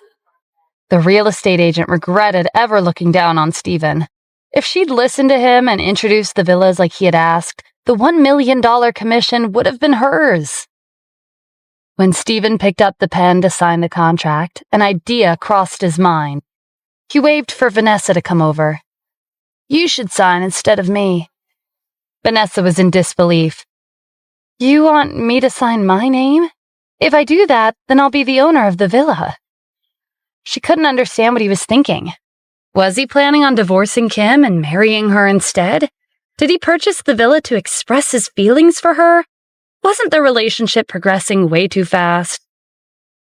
I was planning on having my wife sign the contract, but she was recently promoted, so she's really busy these days. In any case, she has to travel back and forth from Los Angeles to Santa Ana, so this villa will be like a vacation home for her. I wanted to buy her a place so she could work and relax comfortably. If Amy were here, I would have asked her to sign it. But since she's not, let's have your name on the contract. When my wife and I aren't here and you and Amy decide to visit Santa Ana, you can stay here anytime you want. Vanessa was disappointed that she had guessed incorrectly. Stephen's heart hadn't changed. More importantly, it was a little scary that he was willing to hand over a $30 million villa to an acquaintance he'd only known for a few days. How much money did Stephen really have? Stephen's casual purchase of the fanciest villa changed Priscilla's opinion of him. He had simply handed over a card with a balance in the trillions like he was shopping for groceries, and he was now asking his friends to sign her name on the contract. He was even considering this villa to be a vacation home for a short stay in the city. Priscilla had a feeling that she actually didn't know anything about the world of the wealthy. Her previous attitude towards Stephen was laughable. She'd been looking down at him, but she was never in a position to do so. If anything, it should be him looking down on her. Even though Priscilla had made a profit of more than $1 million through his transaction, she felt like she'd missed out on several $100 million. "I'll leave the rest to you," Stephen said. Purchasing the villa was easy, but the work that came after was cumbersome. While the real estate company would handle a good chunk of it, the owner still had to spend quite some time managing the rest.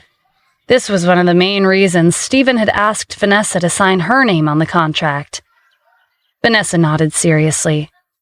"Don't worry, I'll take care of your house." Was she really going to become the owner of a villa worth $30 million? It was hard to believe, but even though her name was on the papers, Stephen had enough influence to change the owner whenever he wanted. As for the matter of Stephen's account balance, Priscilla and the other employees knew better than to run their mouths. They wouldn't breathe a single word to anyone. For someone as rich as Stephen, who wanted to keep a low profile, letting his wealth slip would mean ruining their own life. Meanwhile, Amy was trying to get a hold of Alan, but his phone was turned off. It wasn't easy for her to find his address, but when she got there, she was told that the house had been sold and the owner had already moved. Amy was beginning to feel like she'd wasted her time until she ran into Alan at a car center. He was selling his BMW X5. He'd purchased this car for several $100,000, but he was selling it at a much lower price. His car was brand new, and he'd only driven it for a few days. When Alan turned around and saw Amy, he pretended he didn't see her. After the incident in front of the restaurant, he'd found out that she was Stephen's sister-in-law, not her boyfriend, and Stephen was the big shot who had made his family go bankrupt in an instant. Amy stepped in front of him with a righteous expression. "Stop right there! My brother-in-law was able to make a reservation at Cloud Walk Restaurant. Was that because of you?" Alan looked at her nervously, but he didn't respond. Amy took his silence as confirmation. "I don't care what you forced him to agree to in exchange for the reservation, but I don't have feelings for you, and I won't go out with you. Don't think that just because you gave away some of your money to my brother-in-law or threatened him to go along with your ridiculous demands that I'll agree to date you." "Don't worry, I won't bother you anymore," Alan promised. Stephen was someone who could ruin his family in a matter of 3 minutes. He wouldn't have the courage to chase after his sister-in-law again. "Good. Also, stop mocking my brother-in-law," Amy said. Alan wiped the sweat from his forehead. "I wouldn't dare." How could he mock someone like Stephen after what happened today? That was asking for death. On the way back, Amy was mulling over her conversation with Alan. That had gone more smoothly than she'd expected. His attitude had been strange, but she couldn't figure out why he was acting like that. 2 days passed by peacefully. Today was Kim's birthday. Linda and her husband escorted the members of the Bellows family to Natalie's room early in the morning. Linda pulled Natalie and Kim towards them. "Let me introduce you. This is Jonathan Bellows, and these two are his parents." Jonathan's parents took the initiative to greet them. Natalie was impressed by their elegant mannerisms and returned their greeting with a face full of smiles. She nudged Kim with her arm. "Why aren't you saying hello?" Kim whispered in exasperation. "Mom, Stephen is literally in the other room. Why are you introducing these people to me?" "What's wrong with that?" Linda asked. "Stephen isn't worthy of you. You'll get a divorce sooner or later anyway. We're just speeding things up for you." "Exactly," Linda's husband agreed. "Only a talented young man like Mr. Jonathan is worthy of being your husband. You two are a perfect match." Jonathan extended his hand. "Hello, Miss Kim. I'm Jonathan." Kim had no choice but to shake hands with him. Stephen came out of his room and noticed them crowding in the living room. "We were having guests today? It's so lively this early in the morning." "I'm going to be frank with you, Stephen," Natalie said. "This is Jonathan Bellows, Kim's blind date. It's her birthday today, so Jonathan and his parents came to celebrate with us." Stephen leveled them with a sharp gaze. So you've been planning this for a while? You wanted to introduce him to Kim on her birthday? Kim quickly tried to clear up the misunderstanding. Stephen, I really didn't know about this. Linda pulled Kim back. You don't have to explain yourself to him. A freeloader like him isn't worthy of being the husband of Haynes Industries' vice president. Mr. Jonathan is from a wealthy family in Santa Ana. It would be beneficial for us if you marry him. You don't have to feel bad. Look at Stephen. Besides cooking and doing laundry, what else can he do? Kim, we're doing this for your own good. Mr. Jonathan doesn't mind that you're married, Linda's husband added. He came all the way here with his parents. Having a conversation with them is the least you could do. Kim was rendered speechless by their utter lack of regard for Stephen. She glanced at him, hoping for him to speak up for himself. But to her disappointment, he just stood there. Could it be that Stephen felt inferior? On the surface, Jonathan was an outstanding individual, and he came from a wealthy family. Maybe Stephen felt like he couldn't compete with someone like him. Noticing Kim's reluctance, Jonathan spoke up. I made a reservation at the Capitol Hotel for your birthday. Why don't we head over and celebrate? Linda was excited at the mention of the Capitol Hotel. She tugged Natalie's arm. Did you hear that? Mr. Jonathan prepared a celebration for Kim at the Capitol Hotel. That's the only 5-star hotel in Santa Ana. I heard the restaurant has 3 Michelin stars. Natalie was filled with pride. Jonathan was willing to go this far for Kim's birthday. She turned to Kim. You heard what he said, right? He's showing his interest in you.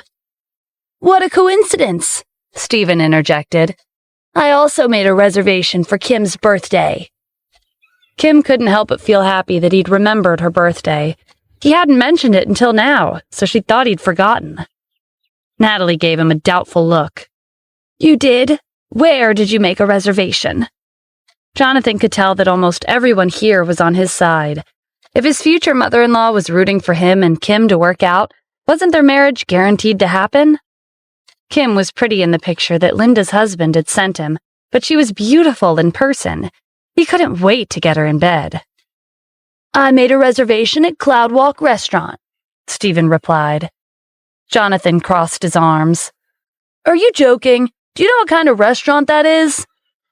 The reservation he'd made at the Capitol Hotel couldn't be compared with Cloud Walk Restaurant.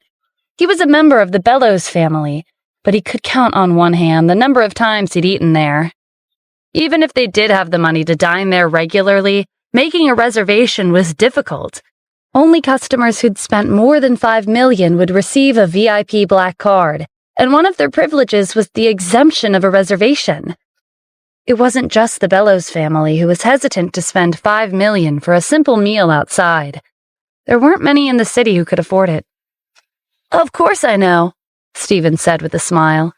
It's the most luxurious restaurant in the city. If you want to dine there, you'll have to make a reservation 3 days in advance. Their ingredients and services are top-notch, and one meal could cost more than $50,000. It's good that you know, Linda's husband said. Young people love to brag.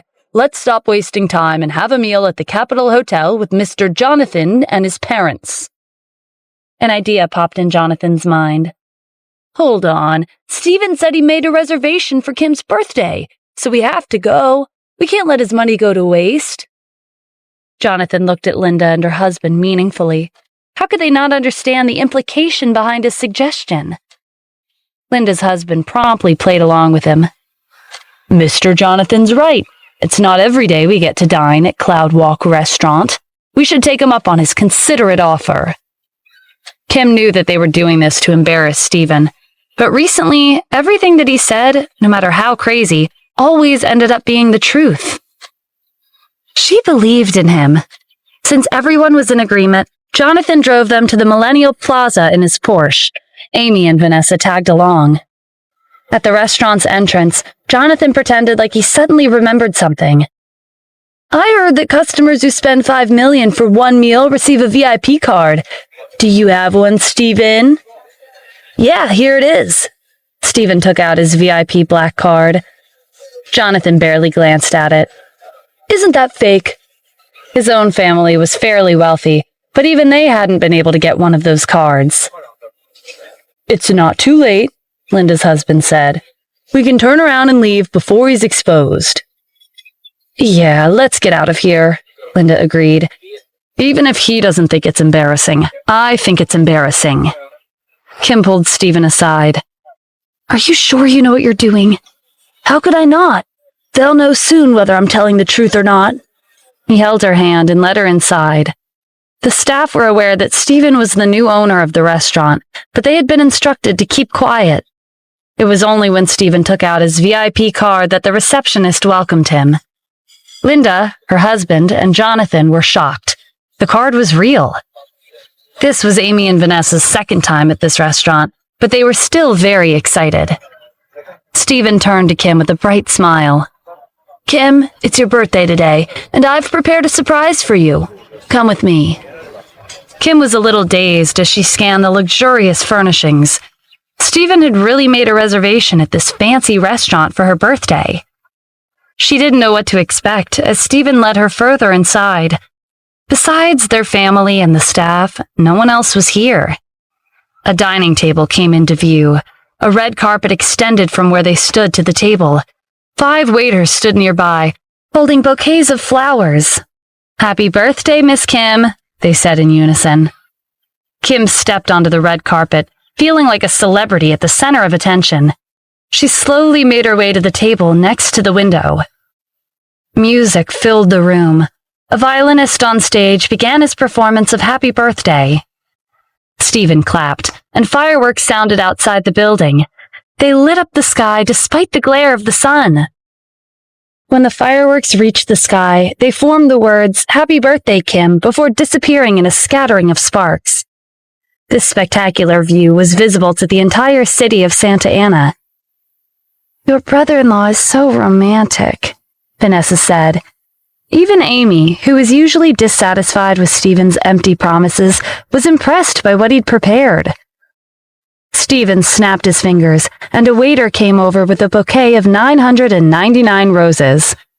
Stephen took the bouquet and held it out to Kim. "Happy birthday, Kim." Kim was touched. She reached out to accept the bouquet. "Thank you, Stephen."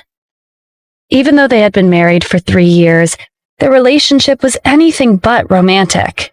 Every girl yearned for a heart-fluttering romance, and she was no exception. Kim was blown away by Stephen's surprise. It was everything she'd wanted for her birthday. It was clear that Jonathan was outclassed. He wouldn't have been able to afford making all these lavish arrangements at this restaurant. Jonathan sent his secretary a message instructing him to investigate Stephen.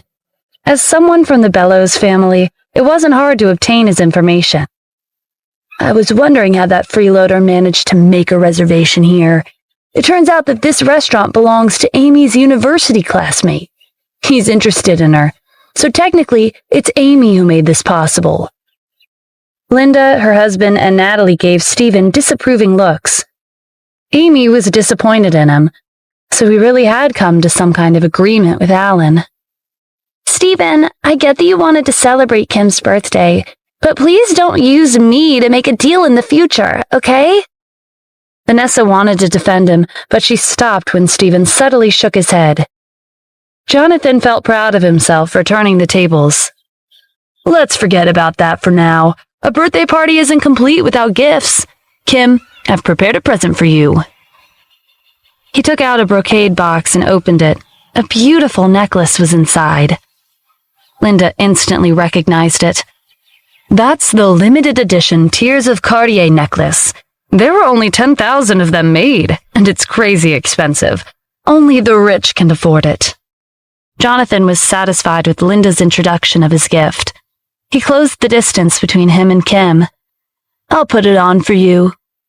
Kim took a step back. "I'm grateful, but this necklace is too expensive. I can't accept it." Stephen cleared his throat. "Mr. Jonathan, did you forget that I'm still here?" Jonathan glanced at him. "Oh, I'm sorry, I forgot about you. It's your wife's birthday today. What gift did you prepare for her?" "It's not convenient for me to walk around with it," Stephen said indifferently. Cartier's tears was a precious necklace, but the Moon of the Nile was worth more. Is it inconvenient, or does it not exist? Jonathan mocked.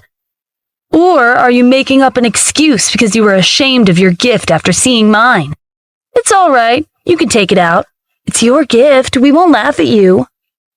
Seeing that Kim was looking forward to it, Stephen decided to be upfront. I bought Riverview Villa for her. Jonathan and his parents shook their heads. You must be joking. Stephen, watch what you say, Linda's husband reprimanded. It's fine if you talk nonsense at home, but we're in public right now. Not just anyone can buy Riverview Villa. Natalie, your son-in-law hasn't changed at all since Mom's birthday, Linda said. He and Mr. Jonathan are as different as the sky and the earth. Natalie glared at Stephen. She couldn't wait to go back to Los Angeles and submit the divorce papers. Vanessa cut in and spoke up for him. Who said Stephen was lying? I can prove that he bought a house for Kim. Were you there? Did you see him buy it? Jonathan demanded. That's right. I went with him,